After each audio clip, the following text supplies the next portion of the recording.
اور بھائیوں کا لاڈلا تھا، آج اپنی دلہن کا ہاتھ تھامے سڑک پر کھڑا تھا، اس حال میں کہ اس کی جیب میں چند 100 روپے تھے۔ اس نے شہر کے ایک دور افتادہ علاقے میں ایک چھوٹا سا بوسیدہ کمرہ کرائے پر لیا اور ایک نئی زندگی کی شروعات کی، جہاں صرف وہ تھا، رخسانہ تھی، اور اس کا غیر متزلزل یقین تھا۔ خالد اور رخسانہ کی نئی زندگی کا آغاز ایک ایسے امتحان سے ہوا جہاں محبت تو تھی، ایک دوسرے کا خیال بھی تھا، مگر وسائل کی شدید کمی تھی۔ وہ چھوٹا سا کمرہ جس کی چھت برسات میں ٹپکتی تھی، دیواروں سے پلستر جھڑتا تھا، اب ان کا کل اثاثہ تھا۔ خالد، جس نے برسوں ٹیکسی کی آرام دہ نشست پر بیٹھ کر شہر کی مسافتیں طے کی تھیں، اب صبح سویرے وہ منڈی جاتا تاکہ مزدوری کر سکے۔ کبھی وہ سیمنٹ کی بوریاں اٹھاتا، کبھی اینٹیں ڈھوتا، اور کبھی کسی دکان پر بوجھ لادنے کا وہ کام کرتا تھا۔ شام کو جب وہ تھکا ہارا گھر واپس لوٹتا تو اس کے ہاتھ پشیمانی اور مشقت سے پھٹے ہوتے تھے، مگر رخسانہ کے چہرے کی مسکراہٹ اور اس کی ہاتھ کی بنی سادہ سی روٹی اس کی تمام تھکن مٹا دیتی تھی۔ رخسانہ اکثر خاموشی سے خالد کے پیروں کو دباتی اور اس کی آنکھوں میں آنسو آ جاتے۔ وہ ہمیشہ کہتی تھی، خالد، میری وجہ سے آپ اس حال میں پہنچ گئے ہیں۔ کہاں آپ اپنی گاڑی کے مالک تھے اور کہاں آج یہ مشقت آپ کو کرنی پڑی۔ مصیبتوں کی جڑ میں ہی ہوں۔ آپ کے بھائیوں نے آپ سے آپ کا حق چھین لیا میری وجہ سے۔ مجھے اس بات کا دکھ عمر بھر رہے گا۔ لیکن خالد ہمیشہ اس کا ہاتھ تھام کر اس سے یہی کہتا تھا، رخسانہ، ایسی باتیں مت کرو، رزق اللہ کے ہاتھ میں ہے، انسان کے ہاتھ میں نہیں ہے۔ میں نے جو کیا اپنے ضمیر کی آواز پر کیا اور مجھے اس پر کوئی پریشانی، کوئی پچھتاوا نہیں۔ اللہ ہمیں اس حال میں بھی خوش رکھے گا انشاءاللہ۔ وقت گزر رہا تھا اور ان کی زندگی میں ایک خوبصورت موڑ آیا۔ اللہ تعالیٰ نے انہیں ایک بیٹی سے نوازا جس کا نام خالد نے بڑے پیار سے نازش رکھا۔ نازش کے گھر آنے سے تنگی جیسے خوشیوں میں بدل گئی۔ خالد اب دگنی محنت کرنے لگا۔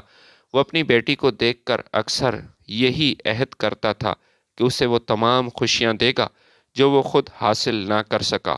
وہ اسے پڑھانا چاہتا تھا، اسے ایک بڑا انسان بنانا چاہتا تھا تاکہ کل کو کوئی اسے فقیر کی پوتی کہہ کر حقیر نہ سمجھے۔ ایک دن خالد گھر داخل ہوا تو اس کے چہرے پر ایک ایسی چمک تھی جو رخسانہ نے برسوں سے کبھی نہیں دیکھی تھی۔ اس نے جوش میں آ کر رخسانہ کو یہ حقیقت بتائی، رخسانہ، اللہ نے ہماری سن لی۔ وہ کہنے لگی، کیا بات ہے، جلدی بتاؤ۔ جس کنسٹرکشن کمپنی کے ساتھ میں پچھلے چند ماہ سے بیلدار کے طور پر کام کر رہا تھا، وہاں کے مالک نے میری ایمانداری کو دیکھتے ہوئے مجھے ایک چھوٹی عمارت کی تعمیر کا ذیلی ٹھیکہ دے دیا ہے۔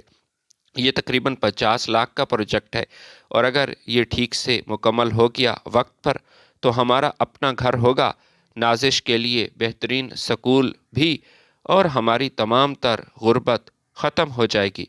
رخسانہ کی آنکھوں میں خوشی کے آنسو آ گئے۔ اس رات انہوں نے آنے والے کل کے بہت سے خواب بنے۔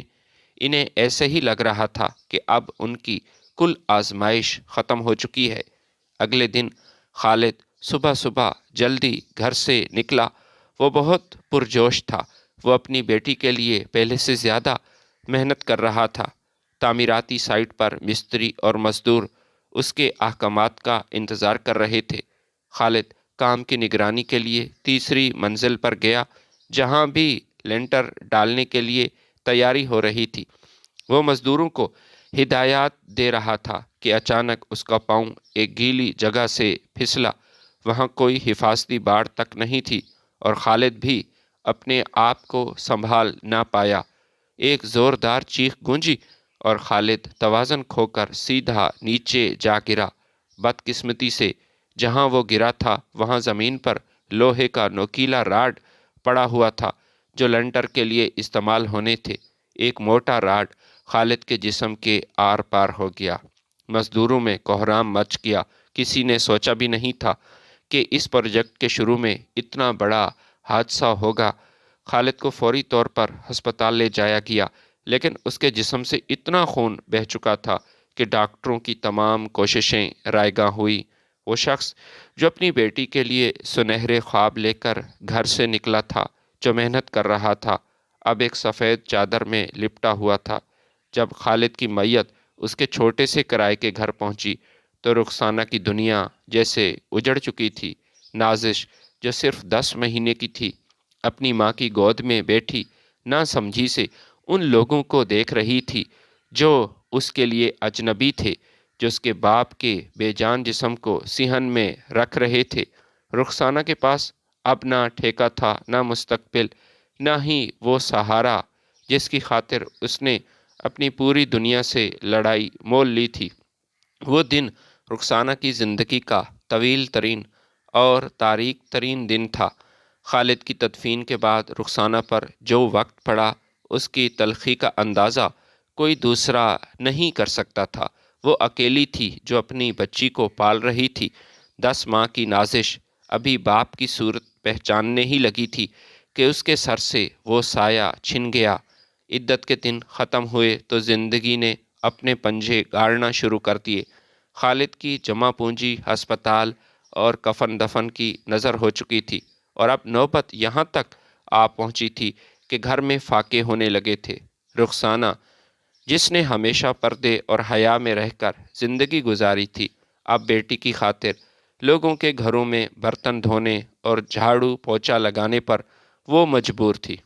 جس محلے میں وہ رہتی تھی، لوگ اسے ہمیشہ شک اور حقارت کی نگاہ سے دیکھتے تھے۔ یہی کہتے تھے کہ یہ بھیکارن کی بیٹی، کیونکہ وہ جانتے تھے کہ یہ ایک بھیکارن تھی جسے خالد اپنے خاندان سے لڑ کر لایا تھا۔ یہ کبھی نہیں بدلے گی۔ رخسانہ جب بھی کام مانگنے جاتی تو کئی لوگ اسے دروازے سے ہی سیدھا سا جواب دے دیتے اور خالی ہاتھ بھیج دیتے۔ ہمیں اپنے گھر میں کوئی ایسی عورت نہیں رکھنی جس کا ماضی مشکوک ہو۔ وہ منہ پر دروازہ اس کے بند کر دیتے۔ نازش اب 2 سال کی ہونے والی تھی اور کمزوری کی وجہ سے اس کا رنگ پیلا پڑ گیا تھا۔ دودھ کے پیسے نہ ہونے کی وجہ سے رخسانہ اسے چینی ملا ہوا پانی پلاتی تھی، جسے پی کر وہ معصوم بچی تھوڑی دیر کے لیے سو تو جاتی تھی، لیکن بھوک اسے پھر سے جگا دیتی تھی۔ ایک رات جب نازش بھوک سے نڈھال ہو کر تڑپنے لگی اور گھر میں آٹے کا ایک دانہ تک نہ تھا، ایک تھیلا تک نہ تھا، تو رخسانہ کی ممتا تڑپ اٹھی۔ اس نے ہمت جمع کی اور سوچا کہ آخر اصغر اور ساجد اس کی بیٹی کے سگے چچا ہیں، وہ اپنی بھتیجی کے لیے کچھ تو کریں گے۔ وہ جتنا بھی اس سے نفرت کریں، اپنے بھائی کے خون کو تڑپتا ہوا اور مرتا ہوا تو نہیں دیکھ سکیں گے۔ وہ سرد رات میں نازش کو سینے سے لپٹائے اصغر کے عالیشان مکان کے سامنے جا کھڑی ہوئی۔ جب دروازہ کھلا اور اصغر سامنے آیا تو رخسانہ کی آواز حلق میں پھنس گئی۔ بھائی جان، یہ دیکھیں، نازش 3 دن سے بھوکی ہے، اس کے پاس پہننے کو ڈھنگ کا کوئی کپڑا نہیں، بس اللہ کے واسطے تھوڑی سی مدد کریں تاکہ میں اسے آٹا خرید کر روٹی کھلا سکوں۔ یہ آپ کے بھائی کی نشانی ہے۔ رخسانہ نے روتے ہوئے دامن پھیلایا۔ اصغر کا چہرہ غصے سے تلملا اٹھا۔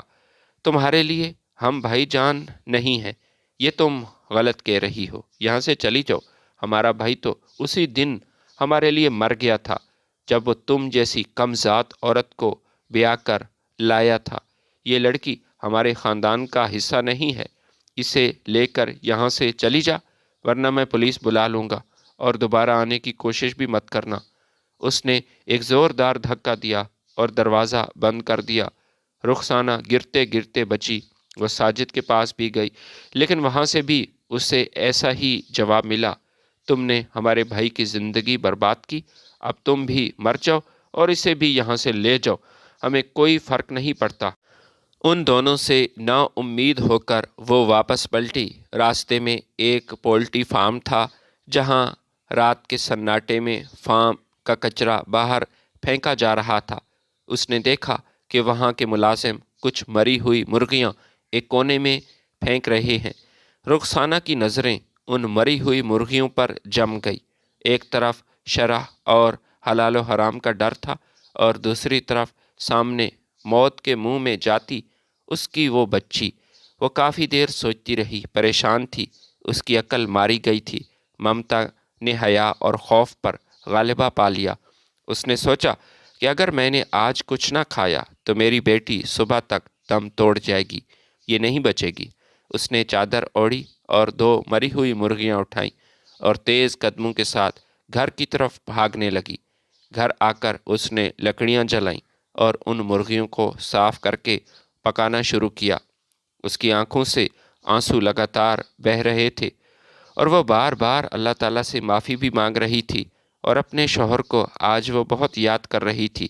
یہ دن اسے دیکھنے کبھی اس نے سوچا نہیں تھا۔ یا اللہ، تو جانتا ہے میں مجبور ہوں، میری بچی مر رہی ہے۔ ابھی گوشت آدھا ہی پکا تھا کہ باہر شور مچ گیا۔ ایک ملازم نے اسے مرغیاں اٹھاتے ہوئے دیکھ لیا تھا اور وہ محلے کے کچھ مردوں کو لے کر وہاں آیا تھا۔ باہر نکل غلیظ عورت، تم ایک پاک محلے میں حرام پکا رہی ہو، ہمیں بھی گنہگار کر رہی ہو۔ محلے کے باقی لوگ تو ایسے نہیں۔ ایک شخص نے زور سے دروازہ پیٹنا شروع کیا۔ پورا محلہ وہاں جمع ہو چکا تھا۔ رخسانہ نے جب دیکھا کہ اب کوئی راستہ نہیں تو اس نے دوپٹہ سر سے اتارا، اپنے بال بکھیرے اور دیوانہ وار باہر آ گئی۔ اس کی آنکھوں میں وحشت تھی اور لہجے میں وہ ہمت جو صرف ایک ہاری ہوئی عورت میں ہی آ سکتی ہے۔ ہاں، میں نے مری ہوئی مرغی اٹھائی، ہاں میں نے اپنی بیٹی کو حرام کھلایا، وہ چیخی۔ لیکن تم میں سے کوئی اس وقت کہاں تھا جب پچھلے 3 دن سے میری بچی بھوک سے تڑپ رہی تھی، مجبور تھی؟ تم جو 5 وقت کی نماز پڑھتے ہو اور حلال و حرام کی باتیں بھی کرتے ہو، تم میں سے کسی نے یہ مجھ سے پوچھا کہ اس یتیم کا پیٹ بھرا ہے یا نہیں؟ میں اپنے بھائیوں کے پاس گئی، انہوں نے مجھے دھکے دیے۔ میں تمہارے گھروں میں کام مانگنے کے لیے بھی آئی تھی، تم لوگوں نے مجھ پر شک کیا اور اپنے گھروں کے دروازے میرے لیے بند کر دیے۔ اب جب میں اپنی بچی کو موت سے بچانے کے لیے حرام کھانے پر مجبور ہوئی تو تم سب اپنی پاکیزگی کی فکر ستانے لگی۔ اس کے الفاظ نے محلے والوں کے ضمیر پر ایک تازیانے کا کام کیا۔ لوگ ایک ایک کر کے سر جھکانے لگے تھے۔ وہ شرمسار تھے، غصے کی جگہ شرمندگی نے لے لی تھی۔ اسی ہجوم میں محلے کے retired head master Atiq Ahmed بھی کھڑے تھے۔ اس کی داڑھی آنسوؤں سے تر ہو گئی تھی۔ وہ آگے بڑھا، رخسانہ کے سر پر شفقت سے ہاتھ رکھا اور بلند آواز میں کہا، بیٹی، ہو سکے تو مجھے معاف کر دینا، میں بھی انہی گنہگاروں میں شامل ہوں۔ مجھے معاف کر، ہم سب گنہگار ہیں کہ ہمارے ہوتے ہوئے تجھے یہ دن دیکھنا پڑا۔ آج سے تو میری بیٹی ہے اور یہ بچی میری پوتی۔ ماسٹر صاحب نے اسی وقت اعلان کیا کہ اب رخسانہ اور نازش ان کے گھر رہیں گی اور ان کی کفالت کی ذمہ داری مجھ پر ہی ہوگی۔ وہ ہجوم جو رخسانہ کو نکالنے آیا تھا اب شرم سے آنکھیں چرانے لگا تھا۔ ماسٹر عتیق احمد کی حویلی کے دروازے جب رخسانہ اور نازش کے لیے کھلے تو یہ صرف ایک گھر کی تبدیلی نہیں تھی، بلکہ ایک نئی زندگی کی شروعات تھی۔ ماسٹر صاحب جو اپنی دیانتداری اور علم دوستی کی وجہ سے پورے علاقے میں مشہور تھے، معتبر مانے جاتے تھے، لوگ اس کی بہت عزت بھی کرتے تھے، انہوں نے رخسانہ کو اپنی سگی چھوٹی بہن کا درجہ دیا تھا۔ اس کی اہلیہ نے بھی کھلے دل سے اس یتیم بچی اور بیوہ ماں کو اپنایا۔ نازش جو اب تک بھوک اور خوف کی تصویر بنی ہوئی تھی، اب ایک پرسکون ماحول میں وہ سانس لینے لگی۔ نازش کے بچپن کے ابتدائی سال ماسٹر صاحب کی لائبریری میں گزرے، جہاں دوسرے بچے کھلونے سے کھیلتے، ایک دوسرے میں شغل میں رہتے۔ نازش وہاں کتابیں پڑھتی اور ماسٹر صاحب نے ان کی ذہانت کو پہلے سے ہی بھانپ لیا تھا۔ جب وہ 5 سال کی ہوئی تو انہوں نے اسے شہر کے ایک بہترین سکول میں ایڈمیشن دلوایا۔ رخسانہ اگرچہ اب ایک باعزت گھرانے کا حصہ تھی، لیکن اس نے محنت کا دامن نہیں چھوڑا تھا۔ وہ ماسٹر صاحب کے گھر کے اندرونی معاملات سنبھالتی تھی، سلائی کڑھائی کر کے اپنی بیٹی کی تعلیم کے اخراجات میں وہ حصہ ڈالتی تھی۔ وہ اکثر نازش کو اپنے پاس بٹھاتی اور اسے خالد کی قربانیوں کی داستان سناتی۔ وہ اسے بتاتی تھی کہ اس کا باپ کتنا عظیم انسان تھا جس نے اس کی مدد کی اور اسے اپنایا۔ وہ یہ اپنی بیٹی سے ہمیشہ یہی کہتی کہ بیٹی، تمہارا باپ ایک ایسا انسان تھا جس نے اپنی انا اور خاندان کی دولت کو ٹھکرا کر سچائی کا ساتھ دیا، تمہیں پڑھا لکھا کر وہ ایک مقام دلانا چاہتا تھا۔ نازش نے اپنی ماں کے آنسوں اور ماسٹر صاحب کی شفقت کو اپنی طاقت بنا لیا۔ سکول میں وہ ہمیشہ نمایاں پوزیشن ہی حاصل کرتی رہی۔ اس کی ذہانت کا یہ عالم تھا کہ استاد اس کی مثالیں دیتے تھے، لیکن اس سفر میں کانٹے بھی کم نہ تھے۔ محلے کے وہی لوگ جو کبھی رخسانہ کو حقارت سے دیکھتے تھے، اب بھی کبھی کبھار زہریلے جملے کستے، اور ان جملوں سے وہ باز نہیں آتے تھے۔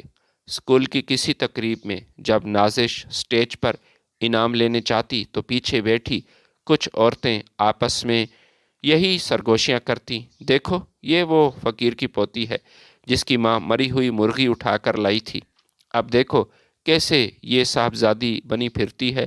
نازش یہ سب سنتی تھی، اس کا دل کٹتا تھا، لیکن وہ پلٹ کر کسی کو جواب نہیں دیتی تھی۔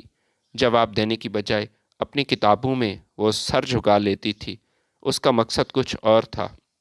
اس کی خاموشی دراصل اس کے اندر پلنے والے ایک طوفان کا پیش خیمہ تھی جو اسے منزل تک لے جانا چاہتا تھا۔ ایف ایس سی کے سال نازش نے دن رات ایک کر دیا۔ وہ رات کے 3 بجے تک لیمپ کی روشنی میں پڑھتی رہتی۔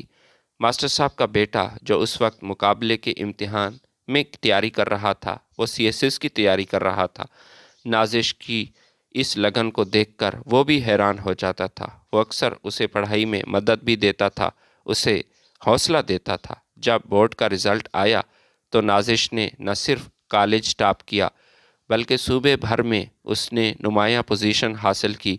اس کی تصویر اخبارات میں بھی چھپی۔ رخسانہ نے جب اپنی بیٹی کی کامیابی کی خبر سنی تو وہ سجدے میں گر گئی۔ اسے لگا جیسے خالد کی روح کو آج ضرور سکون ملا ہوگا۔ اس کامیابی نے میڈیکل کالج کے دروازے نازش کے لیے کھول دیے۔ جب اس کا ایڈمیشن MBBS میں ہوا تو پورے محلے میں یہ بات آگ کی طرح پھیل گئی۔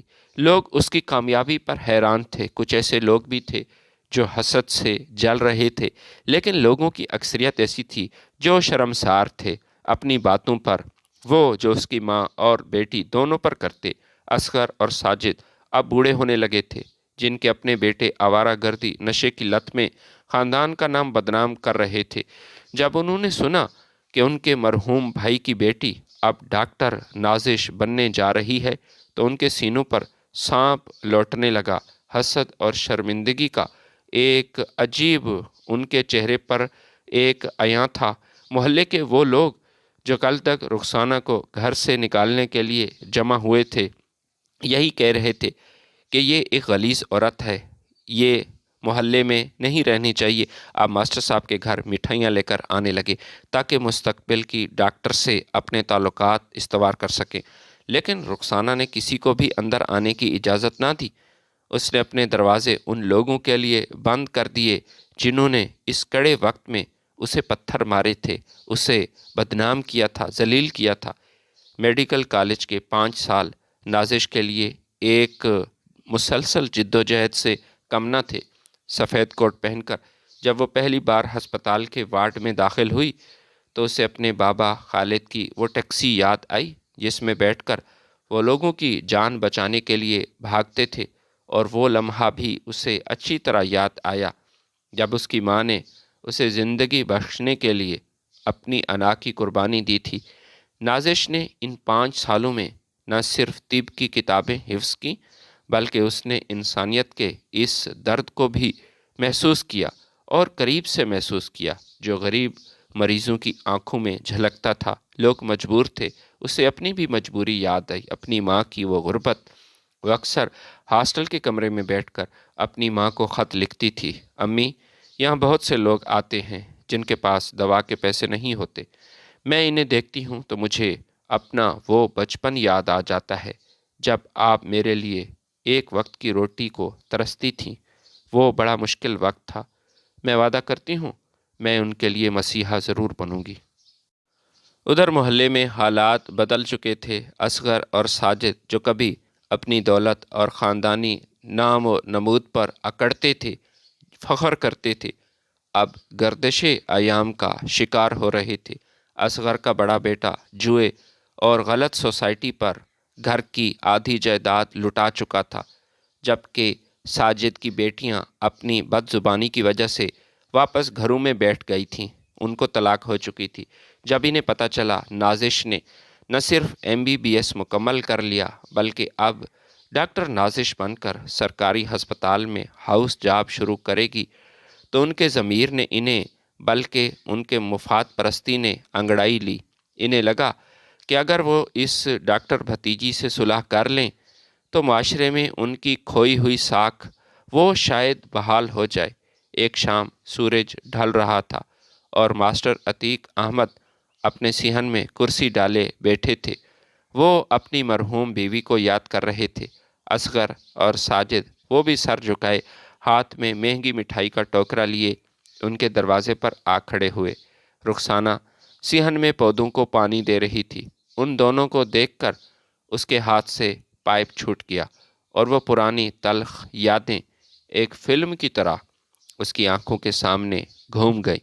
وہ دن جب وہ اپنی بھوکی بچی کے لیے ان کے دروازے پر گئی تھی، لیکن انہوں نے اسے واپس بھیج دیا تھا، دھکے دے کر گھر سے نکالا تھا۔ وہ آئے اور پھر کہنے لگے، بھابھی ہم معافی مانگنے آئے ہیں۔ اصغر نے لجاجت سے کہا، خون تو آخر خون ہوتا ہے، ہم آپ سے دور تو نہیں ہو سکتے۔ ہماری بھتیجی نے ہمارا سر فخر سے بلند کر دیا۔ پورے شہر میں چرچا ہے کہ خالد کی بیٹی ڈاکٹر بن گئی۔ اس محلے کی یہ واحد لڑکی ہے جو ڈاکٹر بنی ہے۔ ہم چاہتے ہیں اب آپ واپس اپنی اصلی گھر چلیں۔ یہ بھائیوں کے دروازے آپ کے لیے ہمیشہ کھلے ہیں۔ ماسٹر عتیق احمد جو اب کافی ضعیف ہو چکے تھے، وہ اپنی جگہ سے اٹھے۔ اسے غصہ آیا۔ ان کی آنکھوں میں غصے کی ایسی چمک تھی جو اصغر اور ساجد کو بھسم کر دینے کے لیے کافی تھی۔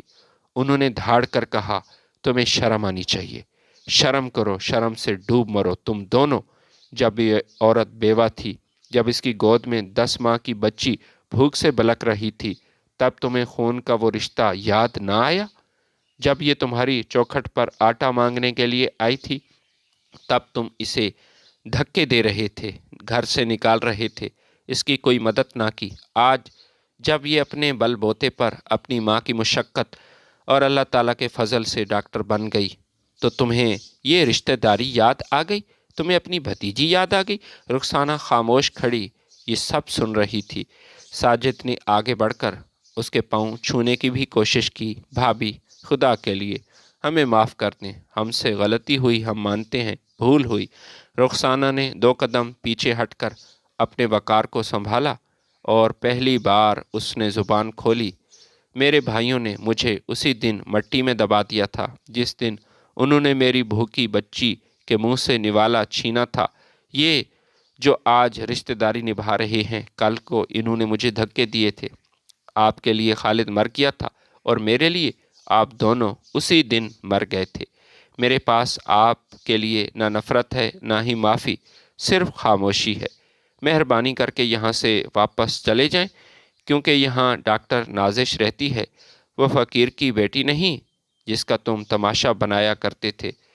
ماسٹر صاحب نے انہیں دھکے دے کر وہاں سے باہر نکالا اور پھر گھر کا دروازہ بند کر دیا۔ اس دن رخسانہ کو محسوس ہوا کہ اس نے زندگی کی سب سے بڑی جنگ جیت لی ہے شاید۔ کچھ ہی دنوں بعد نازش کی ہاؤس جاب مکمل ہوئی اور اسی شہر کے بڑے سرکاری ہسپتال میں میڈیکل آفیسر کے طور پر وہ تعینات ہوئی۔ اس کی کامیابی صرف اس کی اپنی نہیں تھی، بلکہ ان تمام لوگوں کی شکست تھی جنہوں نے غربت کو گناہ سمجھا تھا۔ ڈاکٹر نازش کے نام کی تختی جب سرکاری ہسپتال کے کمرہ نمبر 12 کے باہر لگی تو یہ محض ایک عہدے کا اعلان نہیں تھا، بلکہ ایک طویل اور صبر آزما جد و جہد کا ثمر تھا۔ نازش نے اپنی ڈیوٹی کے پہلے دن ہی اپنی میز پر اپنے بابا خالد کی ایک پرانی دھندلی سی تصویر رکھی، جس میں وہ اپنی ٹیکسی کے پاس کھڑے مسکرا رہے تھے۔ اس نے اپنے دل میں یہ عہد کیا کہ وہ کبھی اس طبقے کو نہیں بھولے گا جہاں سے اس کا سفر شروع ہوا۔ ہسپتال میں آنے والے غریب مریضوں کے لیے نازش ایک مسیحا بن گئی تھی۔ وہ ہمیشہ ان کے ساتھ نرمی سے پیش آتی تھی۔ زیادہ غریب ان کو مفت میں دوائی دیتی، وہ نہ صرف ان کا علاج کرتی بلکہ اکثر اپنی جیب سے ان کی ادویات کا خرچ بھی اٹھاتی تھی۔ اس کی شہرت پورے شہر میں پھیلنے لگی۔ لوگ اسے غریبوں کی ڈاکٹر کے نام سے پکارتے۔ کچھ ہی عرصے بعد نازش نے ماسٹر عتیق صاحب کے گھر کے قریب ایک چھوٹا سا کلینک کھول دیا۔ یہ کلینک خاص طور پر ان لوگوں کے لیے بنایا گیا تھا جو بھاری فیسیں ادا نہیں کر سکتے، جن کے گھر میں 2 وقت کی روٹی مشکل سے تیار ہوتی ہے۔ شام کے وقت جب وہ وہاں بیٹھتی تو مریضوں کی ایک لمبی قطار لگ جاتی تھی، لیکن وہ کبھی بور نہیں ہوئی تھی۔ دلچسپ بات یہ تھی، وہی محلے دار جو کبھی رخسانہ کو دیکھ کر راستہ بدل لیتے تھے، اب فخر سے کہتے پھرتے تھے، یہ ہمارے محلے کی بیٹی ہے، ہماری ڈاکٹر ہے۔ انسانی فطرت بھی عجیب ہے، وہ ہمیشہ چڑھتے سورج کی پوجا کرتی ہے۔ رخسانہ اب سفید بالوں اور پروقار چہرے کے ساتھ اپنی بیٹی کے پاس بیٹھتی اور آنے والے مریضوں کو بھی وہ تسلی دیتی۔ اسے دیکھ کر اب کسی کی آنکھوں میں حقارت نہیں بلکہ صرف اور صرف احترام کی جھلک ہوتی تھی۔ اسی دوران ماسٹر عتیق احمد کے بیٹے جب ایک ایماندار اور نڈر پولیس آفیسر بن چکا تھا، ان کا رشتہ نازش کے لیے پیش کیا گیا۔ ماسٹر صاحب نے ایک دن رخسانہ کو پاس بٹھایا اور بڑی ہی شفقت سے کہا کہ بہن، میں نے نازش کو ہمیشہ اپنی بیٹی سمجھا ہے، اب میں چاہتا ہوں کہ یہ رشتہ ہمیشہ ایک مضبوط بندھن میں بدل جائے۔ میرا بیٹا نازش کی قدر کرنا اچھی طرح جانتا ہے، اگر تمہاری اجازت ہو تو ہم اس مبارک کام کو سر انجام دے دیں۔ رخسانہ کی آنکھوں میں خوشی کے آنسو آ گئے۔ یہ وہی ماسٹر تھے جس نے رخسانہ کو بہن بنایا اور آسرا دیا۔ اسے لگا جیسے قدرت اس پر مہربانیوں کی بارش کر رہی ہے۔ شادی کی تقریب انتہائی سادہ مگر پروقار تھی۔ اس میں نہ کوئی جہیز کی نمائش تھی، نہ ہی فضول خرچی، بس دعاؤں کا ایک حصار تھا جس میں نازش اپنے نئے گھر کی طرف رخصت ہوئی۔ دوسری طرف خالد کے بھائی اصغر اور ساجد کا حال وہ بھی عبرت ناک ہو چکا تھا۔ اصغر کے بیٹوں نے جائیداد کے بٹوارے پر اپنے باپ کو گھر سے نکال دیا تھا اور اب وہ ایک کرائے کے چھوٹے سے کمرے میں بیماری کی حالت میں اپنے زندگی کے آخری دن گزار رہے تھے۔ ساجد کا کاروبار وہ بھی تباہ و برباد ہو چکا تھا، ٹھپ ہو چکا تھا اور وہ قرضوں میں ڈوبا ہوا تھا۔ ایک دن اصغر کی طبیعت زیادہ بگڑی تو اسے سرکاری ہسپتال لایا گیا۔ اتفاق سے اسی دن نازش ہی ڈیوٹی پر تھی۔ جب اس نے اپنے اس چچا کو دیکھا جس نے کبھی اسے اور اس کی ماں کو دھکے دیے تھے تو اس کی آنکھوں میں ایک لمحے کے لیے پرانی یادیں لہرائیں۔ وہ یادوں میں کھو گئی، لیکن اس نے اپنے پیشہ ورانہ اخلاق کو ہاتھ سے کبھی نہ جانے دیا۔ ہمیشہ صبر کا مظاہرہ کیا اور اپنے مریض کی خدمت کرنا یہ اس کی اولین ترجیح تھی۔ اس نے بہترین طریقے سے ان کا علاج کیا اور تمام اخراجات خود برداشت کیے۔ اصغر جب ہوش میں آیا اور اسے پتہ چلا کہ اسے بچانے والی وہی بھتیجی ہے جسے اس نے مرنے کے لیے چھوڑ دیا تھا، جو 3 دن کی بھوکی تھی لیکن پھر بھی اسے کھانے کو کچھ نہ ملا، تو وہ پھوٹ پھوٹ کر رونے لگا۔ اس نے نازش کا ہاتھ پکڑا اور معافی مانگی، مگر نازش نے صرف اتنا کہا، چچا جان، معافی اللہ تعالیٰ سے مانگیں، میں نے تو صرف اپنا فرض نبھایا ہے، آپ پر کوئی احسان نہیں کیا۔ ایک سہانی شام رخسانہ اور نازش اپنے گھر کے لان میں بیٹھی تھی۔ دور سے مسجد سے اذان کی آواز آ رہی تھی۔ رخسانہ نے نازش کا ہاتھ تھام کر آسمان کی طرف دیکھا اور پھر کہا، بیٹی، آج مجھے تمہارے باپ کی وہ بات یاد آ رہی تھی، میں نے جو کیا وہ ٹھیک کیا۔ واقعی سچائی اثار کا راستہ کٹھن ضرور ہوتا ہے، لیکن اس کا انجام بہت ہی خوبصورت ہوتا ہے۔ دیکھو، آج وہ لوگ جو ہمیں حقیر سمجھتے تھے تمہارے سامنے جھکتے ہیں، اللہ نے ثابت کر دیا کہ عزت اور ذلت صرف اور صرف اللہ تعالیٰ کے ہاتھ میں ہے۔ نازش نے اپنی ماں کے کاندھے پر سر رکھا اور پھر مسکرایا۔ اس نے سیکھ لیا تھا، دنیا گول ہے، جو بویا جاتا ہے وہی کاٹنا پڑتا ہے۔ حالات بدلتے دیر نہیں لگتی، اس لیے کبھی کسی کو کم تر نہیں سمجھنا چاہیے اور ہمیشہ انسانیت کی خدمت کو مقدم رکھنا چاہیے۔